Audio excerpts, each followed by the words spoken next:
өлгеннен кейін жоқ боласың, ешнәрсе жоқ та просто. Нәрсе жоқ, иә, қараңғыда жоқ. Қараңғыда. Қараңғыда жоқ. Қараңғыда жоқ та. Иә, қараңғыда жоқ, вообще ештеңе жоқ. Оны уже ойға қиын да. Қабылдау қиын, иә. Ол мысалы сен талып қалған кезде ештеңе жоқ қой, мысалы қараңғыда жоқ қой, білмейсің ғой, мысалы. Бір көзіңді ашасың, әйтеуір барсың. Құлайсың, мысалы, наркозбен кетесің, мысалы, жоқ ештеңе. Сол сияқты ғой. Бәрі өшетін болса, ештеңе қалмайды, сөнесің ғой. Енді ол... Ал егер енді Асхат қараш, мысалға, мен Аллаға сенем, сен сенбейсің, иә? Енді менің дінім өзімде, сенің дінің өзіңде ғой, бір сөзбен айтқанда. Просто как сұрақ, егер бағанағыдай ғой, бағана бір бауырым саған қойды ғой, егер болып қалса, не болады саған? Ештеңе болмайды. Просто сол азапты татасың, болды ғой, иә? Ол азаптың болатынында не факт, өйткені сендер... Жоқ, егер болып қалса деймін да. Не факт, сіздің понятиеде, иә, болмайды. Болып қалғанның өзінде... Иә. Енді просто қойып не болады? Мысалы, болып қалса, азап болады да саған. Маған азап болады деп айтамайсың сен. Жоқ, егер болып қалса, расымен. Болып қалса да маған азап болады деп айтамайсың, түсіндірейін да неге екенін. Айта бер. Өйткені сендер былай айтасыңдар ғой, Құдай ештеңеге ұқсамайды дейсіңдер, иә? Ешнәрсеге ұқсамайды дейсіңдер. Демек, оның әділ деген сипатының өзі сендер түсінетін әділдік болмауы мүмкін. Понимаешь? Әділ деген сипатының өзі біз... Иә, сенің түсінігіңдегі әділдік болмауы мүмкін. Сенің түсінігіңдегі әділдік өзінің уәдесінде тұру ғой, иә?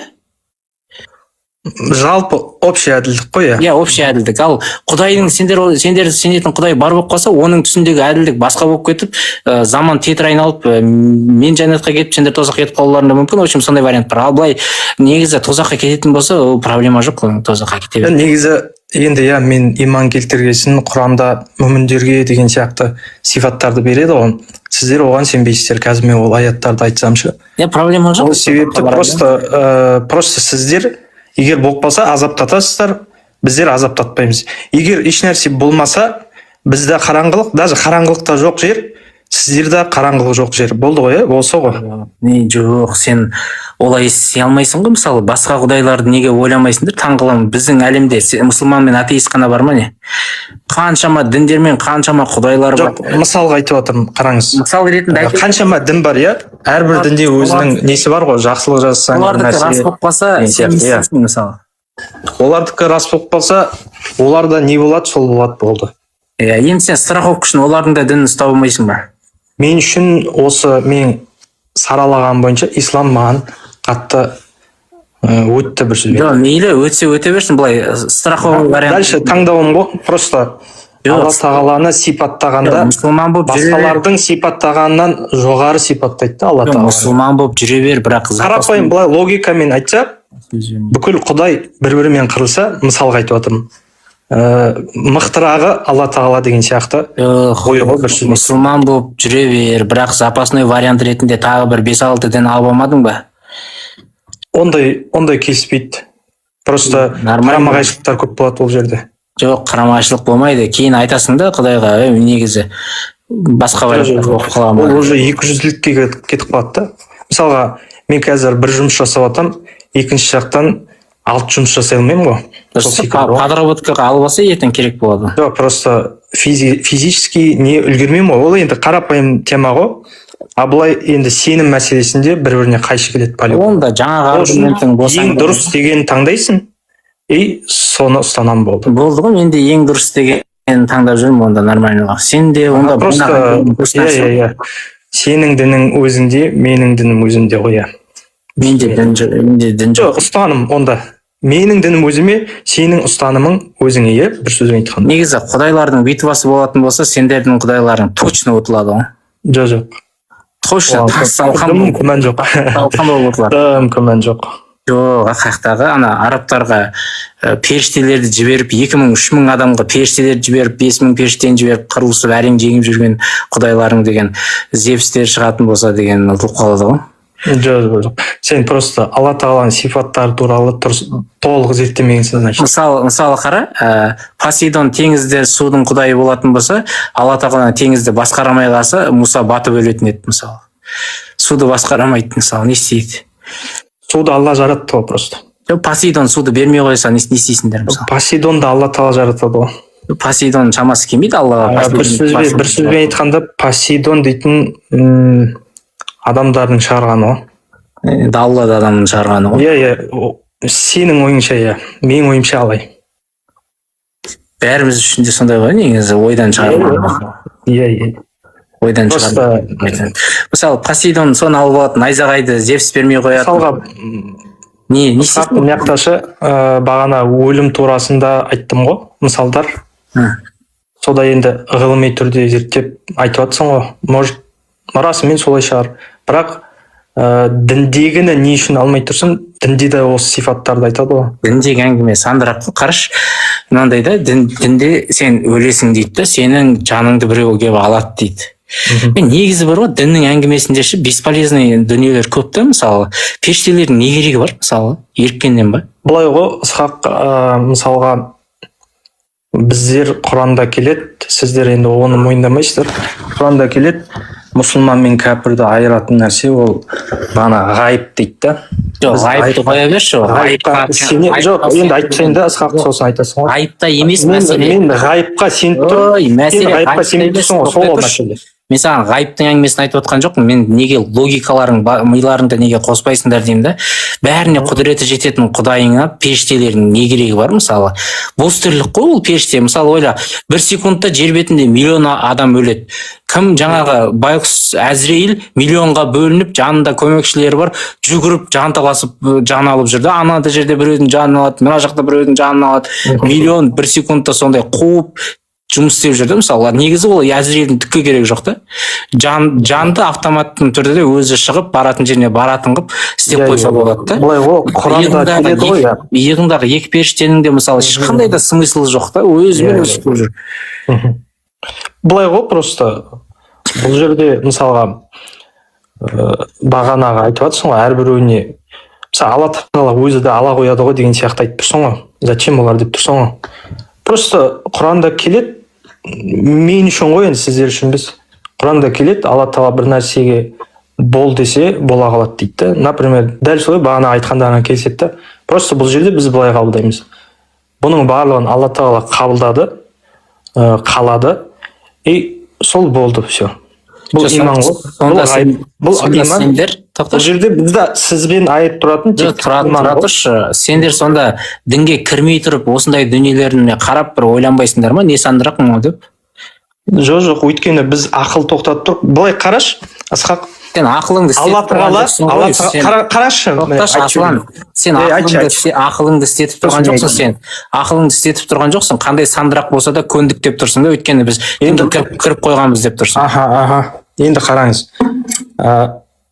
Алла тағала менің ойымда бүкілін жаратты, прям 100%.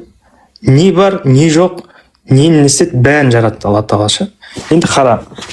Алла тағала бәрін жаратқан себепті мендегі бағанағы білмейтін ғайыптарды да Алла тағала жаратуға күші бар. Бағанағы жоғарыдағы аспандағы мысалға Юпитер бір нәрсе, оның артындағы қаншама галактика бар, соның бәрін де жаратты. Менің ойымда Алла тағала күші шексізші. И сол себепті қандай Құдайды алып келсең де Алла тағалаға олар ешбіреуі де тең келмейді. Бір сөзбен айтқанда, бірге бір шыққанда бәрін алып тастайды. Осындай логикада. Енді сенің айтқанда сен белгілі бір шектеулі адамдармен мысал келтіріп тұрсың, и олардың дәлелі мен үшін қатты өтіңқырамайды. Өйткені мына жақта одан да мықты нәрсе тұрғанда. И бұл жерде екеуміздің арамызда бір мәселе шығады. Сен Аллаға сенбейсің, мен Аллаға сенем, сен өзің соны таңдадың, мен мынаны өзім таңдадым. Дальше өздерің таңдай бересіңдер. Сен жарайды сөзіңді бірдеңе айтама деп сөзіңді бөлмедің. Жаңағы бесполезный періштелердің құры жүргенін сол туралы ойланбадың ба? Просто мен ол жерде Алла қалады, болды, бойсынам, естідім, бойсынам. Бұл жерде ғайып мәселесі айтып тұрмын ғой, періштені біз көре алмаймыз, ұстай алмаймыз. Көре алмаймыз. Сол сияқты Алла тағала қалады. Сонда рас болып тұр ма? Сонда кірдің, исламға қабылдадың, миыңды мусорға тастайсаң болады деген рас болып тұр ғой, иә? Бір сөзбен айтқанда, ең мықтыға бойсындым, иә. Ең мықты екенін қаяқтан білдің? Ең мықты емес нәрсеге бойсынып жатсыңдар бір Тоқта, сөзбен. сен бір мықтыны анықтамас бұрын оның кемшіліктері бар ма жоқ па деп ойланбайсың ба? Алдымен жаңағындай сандырақтарына қарап оны мықты деп қабылдауға Кемшілік тұрмайтынын Алла байқамайсың ба? тағалада жоқ. Мен өзім Енді жаңағы былай саралағанда Алла бос тағалада кемшілік жоқ. жаңағы бос тірлік кемшілік емей не нәрсе, мысалы қажеті жоқ нәрселерді жұмсақ қойып отырған. Тағы айтып жібересің бе, ести алмай қалдым. Жаңағы бос тірлік кемшілік емей немене деймін, миллиардтаған періштені жасап Енді алып қарашиш, өзінен өзі істеуге болатын нәрсеге Асхат, қарашиш, міне мен айтып тұрмын, Алла тағала ең мықты, сол себепті Алла тағала солай қалады, мен бой сұндым деп тұрмын. Ал сен айтып тұрсың, иә, осыны неге, ол кемшілік емес пе, не ақылға салсайшы, сандырақ қой деген сияқты. Мен айтып жатырмын, иә, сен үшін сандырақ шығар, бірақ менің сипатымда ең мықты Алла тағала болған себепті мен Аллаға бойсұндым дедім. Сен ең мықты бағана ғалымдарды айтып жатсың, иә? Ғалымдар значит сен үшін мықты. Мен сөйлеп бастаған кезде кішкене пауза ашсайшы. Сен ең мықты екенін қаяқтан бақтадың, сен қаяқтан таптың оны? Өйткені ең мықты сипаттарын Алла тағаланы келтіреді. Басташы. Және де енді қарашы міне, Алла тағала ең қарапайымы, Алла тағала бол деді, бола қалады барлығы, болды. Мен соған иман келтірдім. Тоқтай тұр, иман келтірмес. Алла тағала жоқ еді, Тұра тұршы. Алла тағала бар еді, басқа еш нәрсе жоқ еді. Тұра тұршы. Енді ойлашы осыны, Алладан басқа ешкім жоқ, значит Алла тағала жаратты бәрін. Ешкім жоқ болса, Алладан басқа ешкім жоқ болғанын қаяқтан білдің сен? Оны мен кітабыма Алла тағала Құранда келтірді, и мен оған бойсұндым. Ол кітабыңыз қандай? Мен егер Алла тағаланы ең мықты деп білмесем, мен оған иман келтірмес едім. Тоқтай тұршы. Мен үшін Алла тағала ең мықты, сол себепті мен иман келтіремін. Не деген сөз бермейсің? Құранға сенуіңнің себебі неде? Қашан сендің соған? Мысалға қара, міне Алла тағаланы ең мықты Құдай деп түсіндірді ғой мен үшін. Тоқтай тұршы. Аллаға да сенбей тұрған. Сен мынандай позиция қайтшы артқа. Аллаға да сенбей тұрған, Құранға да сенбей тұрған позициядан алып, сен Алланың бар екенін қаяқтан білдің? Ең мықты екенін қаяқтан білдің? Құранның Құдай сөз екенін қаяқтан білдің? Тағы айтасың ба? Алланың бар екенін қайдан білдің? Ең мықты екенін қаяқтан білдің? Құранның Құдай сөз екенін қаяқтан білдің? Қашан білдің осыны? Енді бұл жерде адамның фитраты бар да, адамның табиғаты. Фитрат деп енді былай діни сөз ғой. Адамның табиғаты былай аспанды қарайсың, жерді қарайсың, өзіңді қарайсың, бәрі идеально жаратылғанда. Іштей адам ізденіп жатыр енді айтайын. Енді мен жауап беріп жатырмын ғой саған. Осы жерден тоқта. Идеальный дегенге мысал келтірші.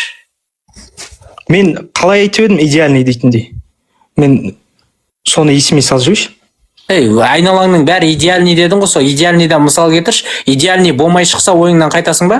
Қара, міне аспан жүйесіне қарайсың, аспандағы қарапайым жұлдыздарды қарайсың, қандай мықты жаратылғанда, және де біздер әлемді салыстырғанда өте бір түйіршіктен де кішкентай бір нәрсеміз да, соның бәрін қарайсың, соның бәрін Алла тағала жаратқанын білесің. Сен әлі Алла тағала жеткен жоқсың ғой, тоқтай тұрсыш. Айта бер. Аллаға жеткен жоқсың, сен мынаның бәрі идеальный дедің, идеальныйдің мысалын айтшы маған. Аспан жүйесі саған идеальный ма? Қай жерінен идеальный көріп тұрсың сен? Жоқ, сен идеальный емес дейтінге қарама қарсы бір дәлел айтшы. Идеальный емес. Жоқ, қандай, не үшін идеальный? Ғаламның, біз көріп отырған ғаламның ана бір-біріне жұлдыздар мен галактикалардың араларының алшақтығы сондай, бір-біріне ешкім ешқашан жете алмайды. Біз жанымыздағы жұлдызға жететін шамамыз жоқ, ана жұлдыздың бізге түк пайдасы жоқ. Ғаламда саған сен үшін жаратылған болатын болса, саған қатысы жоқ миллиардтаған галактикалар бар, сен ешқашан жете алмайтын, сен ешқашан көре алмайтын жерлер бар. Ғарышта войдтар бар. Войд деген не екенін білесің ба? Ешқандай жұлдыз планета жоқ, бос кеңістік миллиардтаған жарық жылына созылып жатқан. Осының бәрі қай жері идеальный? Жұлдыздар мен жұлдыздар соғысып жатыр, галактикалар мен галактикалар соғысып жатыр, қара ордындар жұтып жатыр бәрін. Бізге қазір Андромеда деген галактика ұшып келе жатыр, 2 миллион жылдан кейін соғыламыз біз сонымен. Қай жері идеальный саған? Оның барлығы керісінше сондай үлкен алып ғаламшарларды, үлкен системаны жаратқан күштің мықтылығын көрсетеді. Ол кім Мен үшін солай сол түсінемін. үлкен нәрсе? Ол Сен үлкен олай нәрсе емес, сен бағанағыда ішіндегі системасын қарап тұрсың. Осы жерде үлкен біздің нәрселер- екеуміздің идеологиямыз екіге саған бөлінді. пайдасы жоқ, сен көре алмайтын нәрселердің саған не керегі бар ол ғаламда?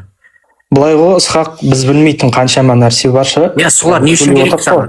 Сол біз білмейтін бір нәрселер болып жатқан шығар, білмейміз біз. Солар не үшін керек деймін ол? Соны біз білмейміз ғой. Саған мына әлем сендер үшін жаратылған ба или жалпы жаратылған ба? Жоқ, қарасаңшы енді кейбір нәрсенің бәріне қол жеткізу дейтін бір не жоқ қой. Жоқ, мына әлем 100% адам үшін, тема жоқ қой. мына әлем Алла адам үшін тағала жаратылған ба жоқ өзінің па? күштілігін, мықтылығын көрсету үшін ойланған жаратылды. адамдар үшін жаратылды ол. Сен ойланбай тұрсың, ойланғанда сен минустарын қарап тұрсың дейді. Тоқта, күштілігін сен мына әлем адам үшін жаратылған ба жоқ па? Адам үшін жаратылған, иә. Адам үшін жаратылған болса, адам ешқашан жете алмайтын, адам ешқашан көре алмайтын, адам ешқашан бар екенін біле алмайтын нәрселер не үшін? Ол Алланың күшін көрсетеді, біз әлсіз екенімізді көрсетеді. Күшін көрсету үшін? Алла тағала хикметі бар бір. Біз оны білмейміз. Сен ол нәрсенің бар екенін де білмей кетесің. Жоқ, сенде қарашы, міне сенде бұл жерде проблема былай. Сен барлығына прям 100% ответ алу керексің. Кейбір жерлерде Алла жасырған сырлар бар. Менің түсінігімде, мен сенікі деп жатқан жоқпын. Былай жалпы түсінігімде сондай. Сол себепті мен ондайларға көп бас қатырмаймын. Егер мына ғалам адам үшін жаратылатын болса, сен бұл ғаламда бір маңызды бір нәрсе болуың керек еді ғой, дұрыс па? Сен бұл ғаламда тағы айтып жібересің ба? бұл ғалам сен үшін жаратылған болса, сен бұл ғаламда хотя бы бір 10-20% маңызы бар нәрсе болуың керек еді. Сен 0,0 миллионнан 1% ғана осы ғаламның бөлігісің ғой. Сен қалай сен үшін болады бұл әлем? Сен өзің тұратын кішкентай жер деген планетаның өзінде саған арналып жасалмағанда бұл жерде жағдай. Ары барсаң қатып өлесің, мына жаққа барсаң үсіп өлесің. Суға 3/2 бөлігі су, ол суды сен іше алмайсың. Қалай сен үшін жасалады бұл жер? Бұл жерде бір жақсылық бар ғой біз үшін. Біз білмейтін бір жақсылықтар бар. Айтып тұрмын ғой, Ысқақ, бұл жерде екеуміздің темамыз, сен ғайыпты түсінбей тұрсың. Ғайып дейтін теманы түсінсең, сен қайтар едің ше. Ғайыпты кім? В общем, қара, сендердің позициялары мынандай ғой, иә. Ана әлемдегі шынайы жағдайды отрицать етіп, өз позицияларың жағынан бәрін жақсы жағына тәпсірлей беру ғой сендердікі, солай ғой, иә? Жоқ, неге отрицать етеміз? Енді мен саған айтып тұрмын ғой, жер бетінің 3/2 бөлігі сенің тұруыңа жарамсыз, не үшін деп. Бірақ қазір біз жарамды жерде тұрып жатырық қой. Жоқ, общий алған кезде сен үшін жаралған жердің неге сен 3/1 бөлігінде ғана тұра аласың? 100% қарашы, міне Ысқақ 100% барлығы жарамсыз деп тұрған жоқсың ғой. Жарамды жерінде тұрамыз, болды, проблема. Тұра тұршы, қара. Мен саған арналған деп бір нәрсені жасап, ол саған арналған нәрсенің 10% саған жарамды болатын болса, ол қалай саған арналған болады ол? Жоқ, қарашы, міне мен главный тірімін бе, тірімін. Болды ғой мәселе. Ол қара, бағанағы мәселелердің бір хикметі бар, болды. Солай сенемін. Мен общий бәріне жауап бермеймін, Ысқақ, айтайын. Мен өзімнің қарамды айтып жатырмын. Сен дініңе кіріп алсам, мен общем қандай жамандық болса да бәрін хикмет деп ақтай берсем болады екен ғой, негізі. Ешқандай ұйқаспайтын. Смотря, өзің қалай қабылдайсың солай ғой. Демек, дінге кірген адамның сыни ойлауы өледі ғой, иә? Солай ғой? Жоқ. Сен соның айқын мысалысың ғой. Яғни екінші тараптан ешқашан қарай алмайтын адамға сен айналғасың дінге кіргеннің арқасында. Өйткені сен барлық нәрсені Құдайдың жақсылығы деп қабылдайсың, ал реальность ситуацияда ол ешқандай жақсылық болмаса да ақтап алып ойбай деп басыңды шұлғып отыра бересің. Сен сыни ойлау. Ысқақ, бағана бәріміз жоққа баратып қой, по-любому ше, бір сөзбен айтқанда. Сол жоқта көрінеді ғой барлығы. Сен үшін жоқ қой енді. Жалпы сол кезде көресің. Жоқ, сен бір рет қана келетін өміріңді сондай сандырақпен өткізгің келе ме сонда? Жоқ, қараш, Ысқақ, мен дейтін андай біздерде 100% күніңнің бәрі сәжде жасай бер деп тұрған жоқ қой мәселе. Бұл жерде тәрбиелік мәні бар, көптеген нәрселер бар деген сияқты. Соларды сен көре білсең. Қандай тәрбиелік мәні бар? Ата-анаңа қызмет жаса, оған өзің адамның ақысын жеме. Соған сен дін айтпаса өзің басын дін де просто адамда шеңбер қойылады да, сол шеңберден ассаң өзіңе зиян екенін білесің. Дін айтпаса басың жетпей ма өзіңнің? Жоқ, жасайды. Мен жасамайды демеймін, мысалы атеистер де жасайды. Өзіңе жауап берші сен. Өзіңе жауап берші. Дін айтпаса, сол нәрселерді жасауға, сол жақсылықтарды дінсіз жасауға басың жете ма, жетпей ма? Егер менде бұл жерде Алла тағала сана берсе, жетеді.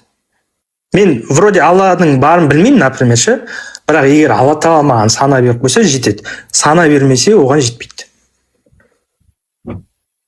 Дінсіз де жете ме екен басың? Түсінбедім. Дінсіз де басың жете ме екен? Айтып тұрмын. Мен мысалға Алланы танымаймын, например, Алла тағала маған сана берсе, мысалға адамға дарын береді ғой, бір талант береді. Сол талант берілсе маған, сондайда ара жігін ажырата алатын, мен оның кезде білемін. Ал егер ондай талантым болмаса, мен адасып кету қаупім жоғары. Сонда былай, сені бала кезіңнен Құдайсыз да сені тәрбиелеп, сенің тәрбиеңе күш салып, сонша еңбек еткен әке-шешең қайда қылды олар? Ол кісілер тәрбиесін алсаң, әрине көресің. Адам өзі жақсы болса, жақсылықтар тартылады ғой саған. Жоқ, сен бүйтеді екенсің да, мысалы, сен терлеп тепшіп, атаның саған жақсы орта жасап, саған тәрбие беруге тырысады, сөйтіп сен дінсіз де жақсылықты анықтасаң, Құдайға рахмет айтып жүре береді екенсің, Неге ата-анаңа бірінші рахмет айтпайсың? Ата-анаға да, Құдайға да айтуға болады, проблема жоқ. Құдайыңның не қатысы бар, Құдай саған тәрбие берді ме, не? Жоқ, енді қара, Ысқақ, сен өйтіп әрбір сөзге іліне берме. Соңына айтайын, бағанағы жоққа баратырмыз ғой, бұйырса барлығымыз. Сол кезде осы арада қаншама бар ғой, сол кісілер егер расымен болып қалса азапталады, ал егер біздер расымен жоқ болса еш нәрсе, қараңғылықта жоқ мәселеге барсақ, жоқ боламыз, болды. Сол себепті сен де азапталасың. Бізде плюс сен де плюс демессің. Сен миллион минустасың. Жаңағындай. Миллион минус айтып берші, Ысқақ. Иә, миллион минус деген сол. Айтып берші енді, Ысқақ. Сен сенбейтін миллион діннің азабы саған дайын тұр, соларды күт. Енді Ысқақ айтып тұрмын ғой. Миллион айтып берші маған. Сен сенбейтін бүкіл діндердің азабы сені күтіп тұр. Біріншісі, иә. Екіншісі айтып бер. Сен сенбейтін бүкіл діндердің азабы сені күтіп тұр сол. Сен өтіріктен миллионға жетпейді ғой. Екі-ақ вариант бар деп ойлама сен. Екі-ақ вариант. Олардың саны миллионнан да көп, шексіз. Бірақ айтып тұрмын ғой. Миллионның біреуін ғана айтып тұрсың. Мысалы қара. Иә, миллионның біреуі мынандай қара. Миллионның біреуі мынандай.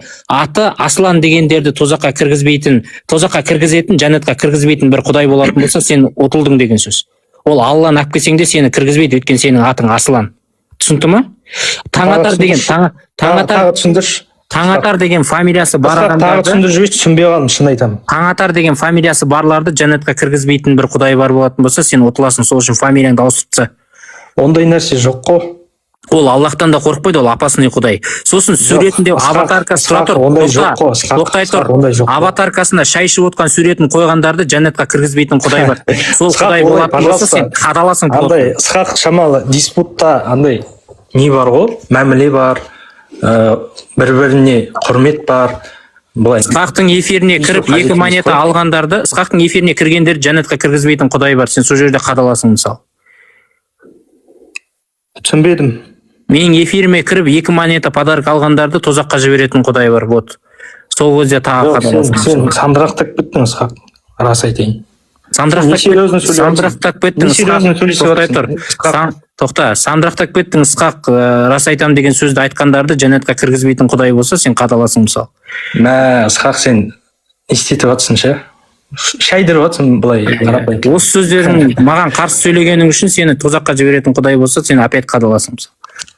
Ысқақ, сен қашып жатсың. Қашып жатсың деген сөзді айтқаның үшін сен тозаққа жіберетін бір Құдай болса, опять қадаласың. Соған да сен. Жоқ, оған сенбеймін мен. Неге сенбейсің? Азапталғың келіп тұр ма, не? Сенің дәлелің жоқ қой, сенің сөзің ғой. Дәлел деген жетіп жатыр, дәлел деген толып жатыр. Айналаңа қарасаң ақ түсінесің ғой. Миллион шықпады әлі. Айналаңа қарасаң ақ түсінесің. Ысқақ, короче, осымен тамамдайық. главный мен ана өз ойымды сурет, айттым. егер жәннаттан кіргің келсе, ана суретіңді алып тастаса да аты жөніңді ауыстырып тастаса, вот ертең тозаққа кетіп қалсаң. Жоқ, Ысқақ, сен дальше бала болып кеттің бір сөз. Тозаққа кетіп қалсаң қиын ғой жағдайың ертең. Ысқақ, серьезно сөйлесем ба деп ойлап едім сенен. Үстіне жаңағы Өлде жақсы сөйлестік ше. үстіне полоска свитер кіргендер, үстіне полоска свитер кигендерді жәннатқа жібермейтін Құдай болса, сен опять тозаққа кетесің. Сол үшін ойлан. Ескерттім мен саған, ертең өзің шешесің ғой. Мен де ескертіп жатырмын, ертең көреміз. Ойлан, ана киіміңді, суретіңді бәрін алып таста, тозақ деген қиын болады. Ысқақ, бір сөзбен айтқанда тамамда. Давай. Жақсы екен да, бұлардың өздерінің варианттары ғана бар екен, и біз ғана бар екенбіз да. Басқа миллиондаған вариантты алмайды екен да сонда. Толып отыр ғой варианттар, неше түрлі вариант істеуге болады. Бүкіл варианттарды істеуге болады. Онда бәрін ұстанып алсай соған. Қандай Құдайға қалай сенетініңді өзің ойластыр да, бүкіл дінге кіріп ал сосын. Таңғаламын да, дінге кірмес бұрын сонда сұрақ қоймайсыңдар ма? Бұл дін қандай дін? Құдайларың не деп жатыр? Мысалы, құдайларың бір қисынсыз нәрсе айтатын болса, мен бір Құдайға сенем деп біреу келсе, менің Құдайым ақиқат десе, сосын сенің Құдайың не айтады деген кезде, ол бір сандырақ бір нәрсе айтатын болса, ойланып қаласың ғой. Что-то сенің Құдайың мынау, сен сеніп отқан Құдай реалыңға шынға ұқсамайды. Не сандырақ айтып отыр ғой деп.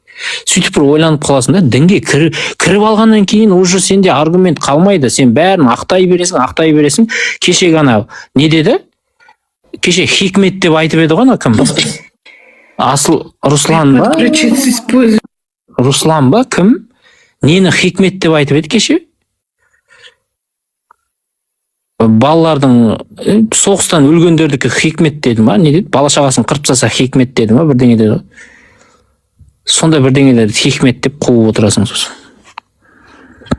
Любой нәрсені ақтап ала бересің. Жоқ, олай болмайды. Кірмес бұрын сұрақ қою керек.